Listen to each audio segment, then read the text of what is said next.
하늘 복 많이 받으세요. 복 많이 받으세요. 하늘 복 많이 받으세요. 복 많이 받으세요. 네. 지난주에 설교 혹시 기억나십니까? 혹시 누구에 대해서 나눴을까요? 지난주에 네, 오베데돔에 대해서 나눴죠. 오베데돔이 받은 복에 대해서 나눴는데 그 이야기가 이제 법궤를 옮기는 장면이었습니다. 그래서 새로운 예배 장소로 옮겨서 가는 부분이었기 때문에 참 우리와 비슷하다라고 했는데 오늘 말씀도 비슷합니다. 뭐냐면은 새로운 예배 장소, 새로운 성전을 짓고 나서 솔로몬이 그 당시로는 최고의 기술로 정말 멋지고 위대한 성전을 그 당시 기준으로 지었어요. 온갖 구석이 금으로 되어 있고 또 최고의 자재와 최고의 기술로 만들었고 그렇게 이제 완공을 막 한 뒤에 처음으로 예배드리는 장면이 오늘 말씀 본문입니다. 그리고 그때 드렸던 기도가 오늘 본문의 말씀입니다. 그때 어떤 일이 있었는가 그 첫 예배에서 한번 보도록 하겠습니다. 역대하 5장 13, 14절인데요. 우리 같이 한번 천천히 읽어보겠습니다. 시작! 나팔 부는 사람들과 노래하는 사람들이 일제히 한 목소리로 주님께 찬양과 감사를 드렸다. 나팔과 심벌지와 그 밖의 악기가 한데 어우러지고 주님은 선하시다. 그 인자심이 영원하다 하고 소리를 높여 주님을 찬양할 때에 그 집 곧 주님의 성전에는 구름이 가득 찼다.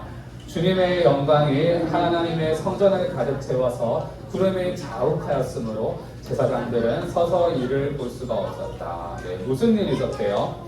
막 찬양하고 예배를 드리는데 그 집에 성전에 구름이 가득 찼다고 합니다. 그리고 영광이 그 성전을 가득 채워서 제사장들이 일을 할 수 없을 정도로 그렇게 이제 하나님의 영광과 구름이 가득 찼대요. 이때는 이제 법궤를 넣고 나서 이런 일들이 있었다는 거예요. 첫 예배를 드릴 때.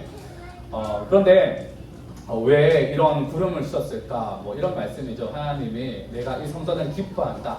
내가 여기에 함께 있겠다. 내가 임재하겠다. 그런 말씀이죠. 그러면서 백성들이 이 구름을 보고 생각했을 것입니다.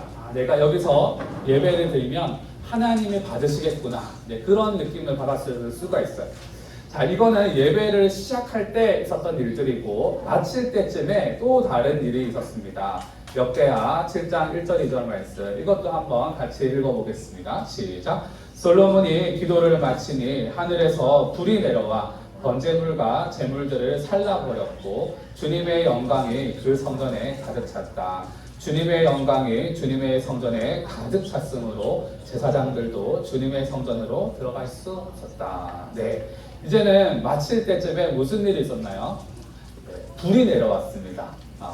불이 기도를 마치니까 불이 내려와가지고 제단에 있는 모든 이제 제물들을 사르고 하나님께서 받으셨습니다. 그리고 영광이 가득 차고 또 성전에서 일을 할 수 없었다. 이런 놀라운 일이 일어났습니다. 네, 이게 바로 새로운 예배 장소에 들어갔을 때 첫 예배에서의 있었던 일들입니다. 장관이었겠죠. 구름이 막 생기고 불이 있고 막 그러니까. 자, 오늘 우리도 이 새로운 예배 장소에서 첫 예배를 드리는데 구름과 불이 있으면 참 좋겠습니다. 그죠?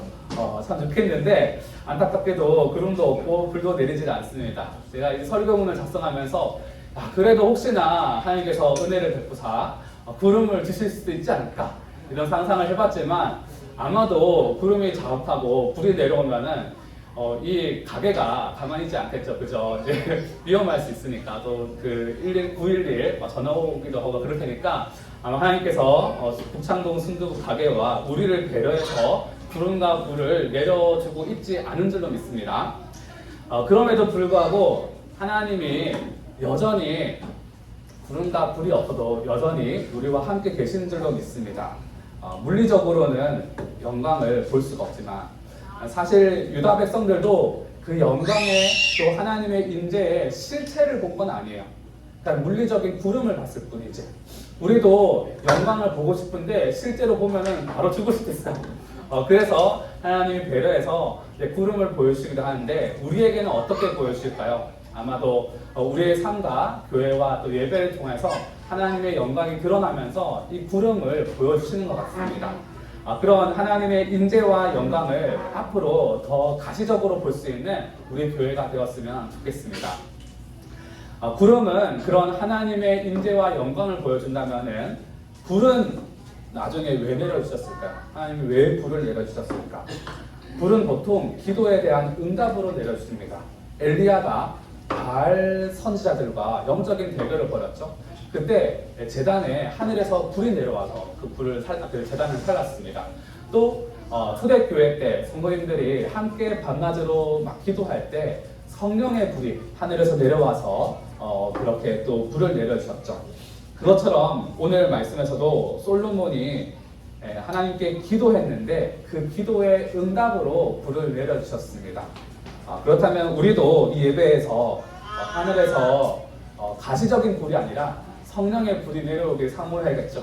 그럼 어떻게 하면 그 불을 받을 수 있을까를 알기 위해서 뭘 우리가 볼 거냐면요. 솔로몬이 과연 이 성전에서 무슨 기도를 드렸기 때문에 하나님이 이런 불을 내려주셨을까를 한번 살펴보면 좋을 것 같습니다. 그래서 우리도 그런 기도를 하면은 하나님이 불을 내려주시겠죠. 자, 역대하 6장 18절 말씀, 오늘 본문 말씀인데 솔로몬의 기도입니다. 도대체 무슨 기도를 했나? 그래서 불을 받았나? 한번 살펴보겠습니다. 같이 읽겠습니다. 시작. 그러나 하나님께서 사람과 함께 땅 위에 계시기를 우리가 어찌 바라겠습니까? 저 하늘 위의 하늘이라도 주님을 모시기에 부족할 터인데 내가 지은 이 성전이야 더 말해 무엇하겠습니까? 아멘. 네, 무슨 말인가? 솔로몬은 그 새로운 성전이 하나님을 담을 수 있는 그릇이 못 된다는 것을 알았습니다. 이 땅뿐 아니라 저 하늘 위의 하늘, 우주도 하나님을 담을 수가 없습니다. 왜냐하면 하나님은 크고 광대하시고 완전하시기 때문에 우주도 하나님을 담을 수가 없어요. 마찬가지로 우리의 새 예배 장소도 마찬가지일 것입니다.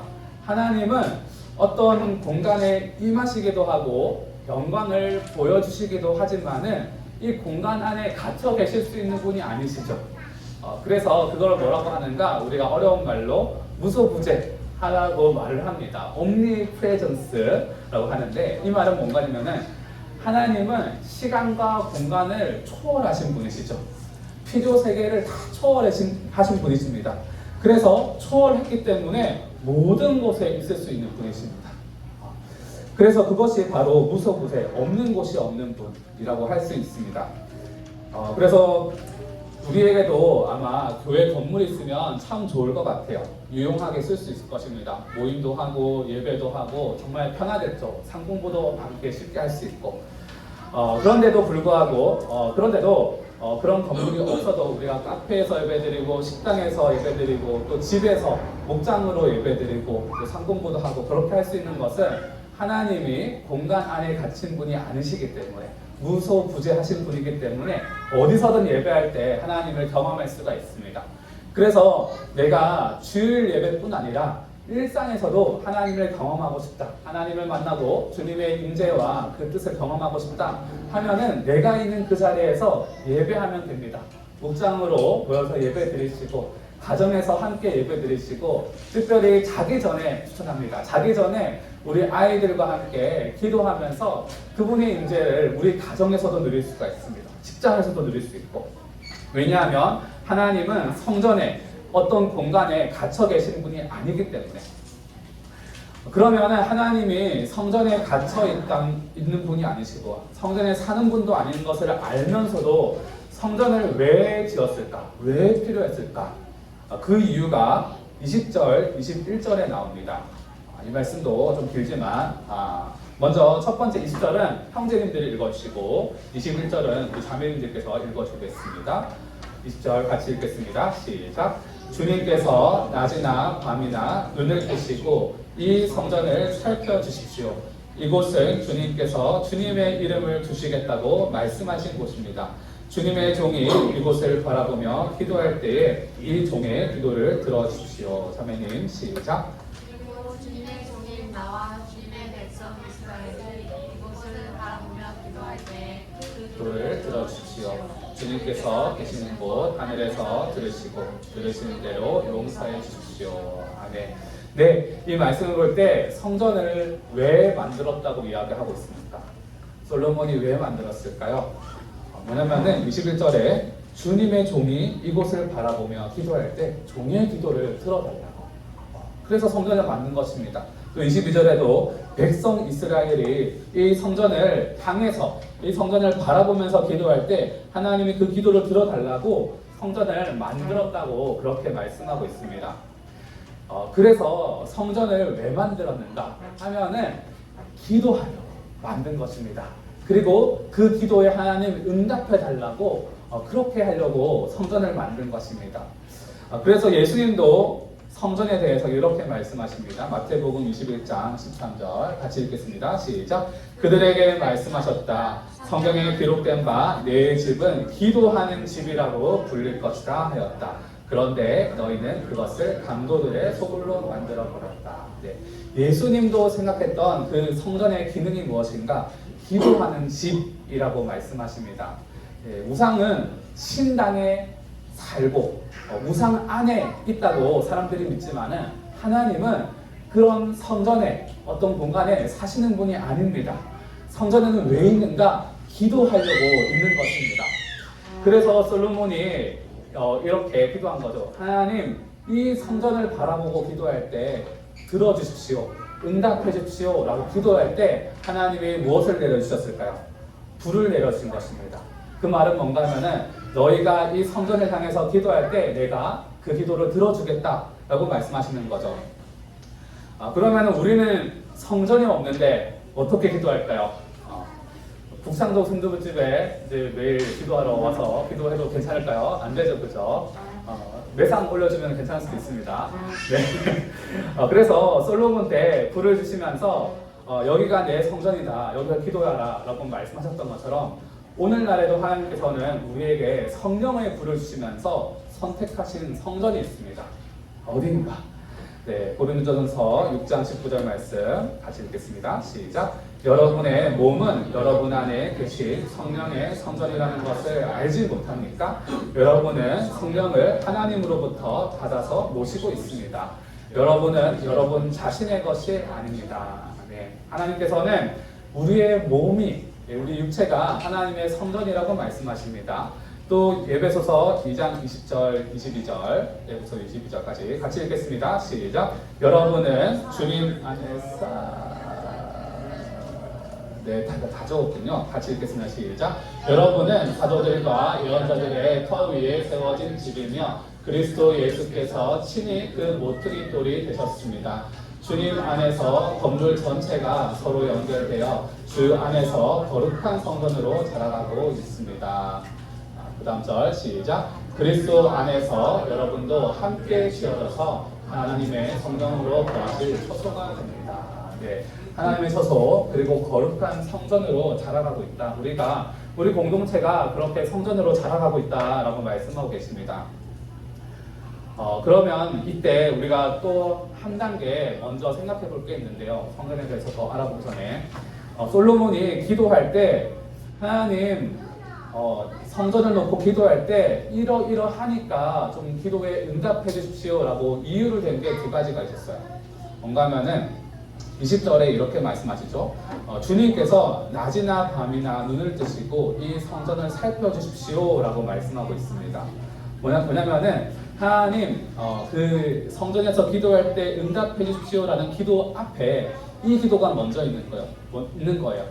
하나님 이 성전을 눈을 뜨시고 밤낮 살펴달라고 그렇게 기도하고 있는 것입니다. 그래서 이 기도에도 하나님이 응답하셨어요. 불로. 그러니까는 하나님의 눈길은 어디에 있는가? 바로 성전에 있습니다. 그래서 이제는 하나님의 눈길이 밤낮으로 어디에 가 있는가 하면은 우리 성전된 한 사람 한 사람에게 그 하나님의 눈길이 가 있습니다.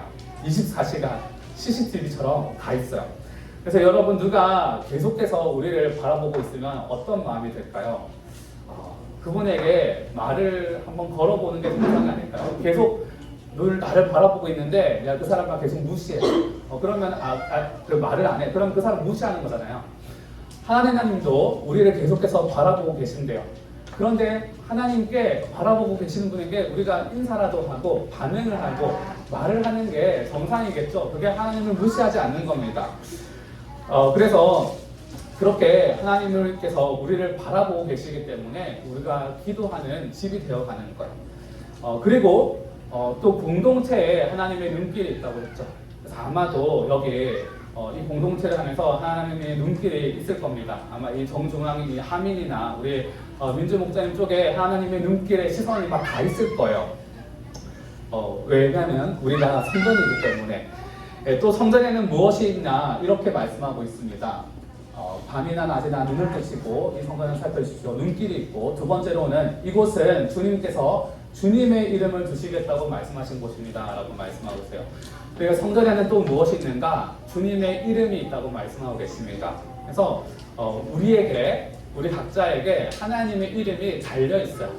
그래서 하나님이 이 공동체와 또 우리 각자 개인을 지키시고 보호하시고 또 그 기도에 응답해 주신다는 것입니다. 이게 바로 하나님이 기도를 응답하시는 이유입니다. 이 모든 기도에 하나님께서 응답하시고 성령의 불을 내리셨죠. 그래서 이제 우리가 다시 정리해야 되는 것이 있습니다. 하나님은 우리의 몸을 뭘로 삼으셨는가 할 때 우리 몸의 기능은 이제 하나님의 성전입니다. 그래서 우리가 몸으로 여러 가지 일들을 하죠. 움직이고 막 일도 하고 섬기고 막 운동도 막 하는데 또 그런 걸 통해서 선한 일을 하라고 몸을 주셨는데 그 몸에 성령을 줘서 한 가지 기능이 추가가 된 거예요. 성전의 기능, 특별히 기도하는 기능이 추가가 된 것이라고 생각하면 됩니다. 언젠가는 우리의 몸의 기능이 떨어질 거예요. 나이가 들거나 병이 들거나 또 다치거나 하면은 운동을 하고 싶어도 못하고 일을 하고 싶어도 못할 때가 있습니다. 또 늙으면은 아무것도 사회생활 못할 때도 있죠. 그러면 우리의 몸이 가치가 없고 기능이 떨어진 것일까요? 아닙니다. 우리에게는 성령이 있기 때문에 새로운 기능이 있잖아요. 기도하는 기능이 있습니다. 이것을 하면 우리가 우리 몸의 가치, 몸의 기능을 제대로 하는 것이 됩니다. 그래서 혹시나 우리가 기도하는 그런 기능을 제대로 못하고 있다 하면은 기도하는 것을 한번 연습해 보시기 바랍니다. 하루에 한 5분이라도 10분이라도 연습을 해보는 거예요. 근데 기도를 하려면 먼저 내가 언제 기도할지 또 어디에서 기도할지 정해보면 좋습니다.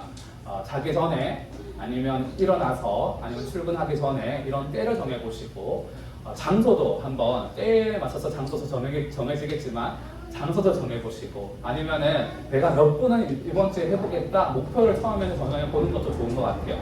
그렇게 정해볼 수 있는데 참 우리가 그 중보기도 할 사람이 많으면은 이 기도 시간이 후딱 지나가는 것 같아요. 이제 목장을 위해서 우리 나라를 위해서 이제 한국의 대통령 선거도 하는데 대통령을 위해서 캐나다를 위해서 또 직장과 또 선교사님 위해서 막 기도하면은 사실 5분 10분 모자랍니다. 기도 제목 쭉 한번 써보시고 기도하는 기능을 한번 해봤으면 좋겠습니다. 그렇게 기도하면 뭐가 좋은가?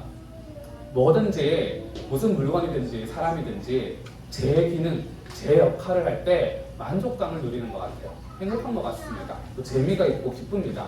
그래서 우리도 성령을 받은 우리가 기도를 할 때 우리의 몸의 기능을 할 때 우리의 영혼도 기쁘고 우리의 몸도 기쁘고 우리의 마음도 기뻐지는 것 같아요.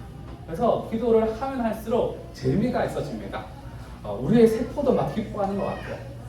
또 하나님께서는 그렇게 기도할 때 우리에게 상도 주십니다. 히브리서 11장 6절에서 이렇게 말씀하십니다. 같이 읽겠습니다. 같이 읽겠습니다. 시작. 믿음이 없이는 하나님을 기쁘시게 해드릴 수 없습니다. 하나님께 나아가는 사람은 하나님이 계시다는 것과 그가 자기를 찾는 사람들에게 상을 주신다는 것을 믿어야 합니다. 하나님은 자기를 찾는 사람들에게 상을 주시는 분이십니다. 기도하는 사람들, 구하는 사람들에게 상을 주십니다. 여러분, 이 하나님을 믿으시고 기도해 보시기 바랍니다. 하나님은 넉넉해서 상을 주십니다. 또 하나님께서는 공동체를 기도하는 집, 성전으로 삼았죠. 그래서 우리의 공동체의 기능을 무엇으로 삼을 것인가? 여러 가지 기능이 있겠지만은 그 중에 중요한 기능 중에 하나가 성전이고 기도하는 집인 것입니다. 그래서 우리가 주일 예배 때 기도를 많이 하죠. 대표 기도하고 합심 기도하고 어린이 기도하고 별당 기도하고 축도하고 계속 기도합니다. 또 토요일 기도회로 모이죠. 때로 막 PPT가 안 나오고 음악이 안 나오고 또 모여서 기도합니다. 또 전체의 기도 제목이 있기 때문에 그리고 목장으로 또 모입니다. 그것도 공동체죠. 목장으로 모이는데 그때 우리가 나누는 여러 가지 이야기 중에서 어떤 많은 부분들이 우리의 힘으로 지혜로 능력으로 안 되는 것들이 참 많은 것 같아요. 오늘 어린이 설교에서 여호사밧이 그랬죠. 세 개의 나라가 힘을 합해서 동맹을 맺어서 쳐들어왔습니다. 한 나라가 이길 수 없는 그런 힘이었어요. 그래서 역대하 20장 12절에서 이렇게 고백을 합니다. 여호사밧이 우리를 치러 온 저 큰 대군을 대적할 능력이 우리에게는 없다 라고 그러면서 주님만 바라보고 있습니다 라고 그렇게 고백을 하고 있습니다. 이게 바로 우리의 삶에 다가오고 있는 문제들을 바라보는 우리의 마음일 때가 있어요. 우리의 고백입니다. 하나님, 저 일이 터졌는데 저런 사건이 생겼는데 이거 제가 어떻게 할 수가 없습니다. 주님만 바라볼 뿐입니다. 이런 마음일 때가 많아요. 근데 그 문제들을 해결하는 방법이 어떨 때는 좋은 아이디어를 내보기도 하고 칼과 화살 비슷한 어떤 걸 사용해보기도 하고 돈으로 해결해보기도 하고 어떤 왕들은 다른 강한 나라를 불러와서 이렇게 도와달라고 동맹을 요청하기도 하고 여러 가지를 했었는데 여호사밧은 조금 달랐죠. 기도와 찬양을 했습니다. 그런데 그 기도를 어디에서 했는가? 역대하 20장 5절에 이렇게 나와 있습니다. 5절 6절 5절만 읽을게요. 시작. 여호사밧이 주님 성전 세 뜰 앞에 모인 유다와 예루살렘 회중 가운데 서서 이렇게 기도하였다. 네, 이때도 세 뜰이더라고요. 그런 코트 이런 것입니다. 아마 여호사밧이 종교 개혁을 하면서 성전 앞에 있는 뜰, 백성들이 모이는 장소를 리모델링을 한 것 같아요. 그래서 새로운 장소, 우리가 마치 새 예배 장소에 왔듯이 여호사밧도 새 장소에 와가지고 지금 기도를 한 거예요. 그러면서 뭐라고 했죠? 20장 9절에 같이 읽겠습니다. 시작. 전쟁이나 전염병이나 기근과 같은 재난이 닥쳐온다면 하나님 앞 곧 주님의 이름을 빛내는 이 성전 앞에 모여서 재난 가운데서 주님께 불을 짓겠고 그러면 주님께서 들으시고 구원하여 주실 것이다 하고 말하였습니다. 이게 무슨 말인가? 여호사밧은 솔로몬의 기도를 믿었던 것입니다. 솔로몬의 기도에 응답하신 하나님의 불을 믿었습니다. 그래서 하나님, 우리가 이 성전 앞에 모여서 기도하면 구원해 주신다고 말씀했잖아요 라고 기도를 하는 거예요. 그래서 그렇게 기도했더니 정말로 하나님이 이스라엘이 싸우지도 않고 이렇게 승리하는 일들을 주셨죠. 우리가 어찌할 수 없는 문제들이 닥쳐올 때 무엇을 해야 되는가? 성전에서 기도하시길 바랍니다. 그런데 그 성전은 공동체죠. 또 우리의 목장입니다. 그래서 목장에서 이 기도 제목들을 내놓고 함께 기도하고 있고 또 그렇게 하시길 바랍니다. 왜냐하면 하나님이 목장을 성전으로 삼으신 이유가 그 기능이 기도하는 집이기 때문입니다. 하나님이 우리를 목장으로 모이게 하신 중심적인 이유 중에 하나가 함께 기도하라고 목장으로 묶어졌습니다.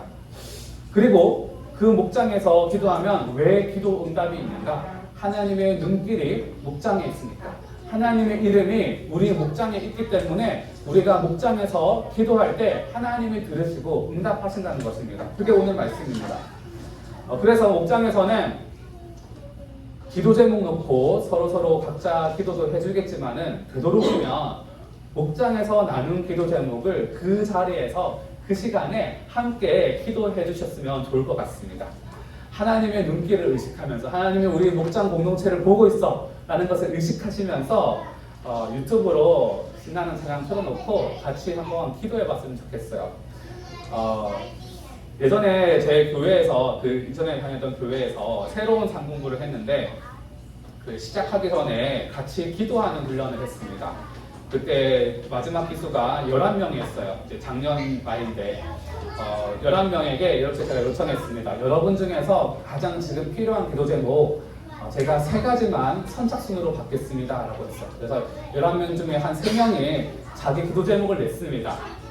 그러고 나서 이 기도 제목을 계속 응답이 될 때까지 기도할 건데, 응답이 되는 기도 제목은 빼고 다른 기도 제목을 교체해서 넣을 것입니다 라고 했어요. 그래서 항상 3가지 기도 제목을 놓고 때로는 4가지를 놓고 기도를 매주 했어요.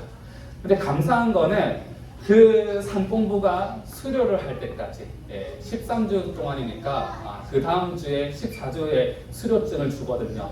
그래서 그 기간 안에 많은 기도 제목들이 응답이 되었어요. 그래서 교체가 돼가지고 뭐 7, 8가지 기도 제목 기도를 했습니다.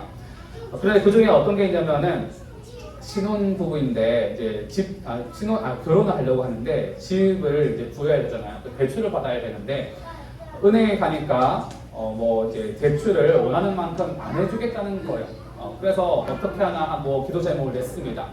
그런데 기도를 하고 그 다음 주에 다시 은행에 갔는데 그날 무슨 프로모션 행사가 있다면서 갑자기 오라더니 원하는 대로 대출이 됐다는 거예요. 그러면서 그 다음 주에 기도 응답에 대해서 나누어졌습니다.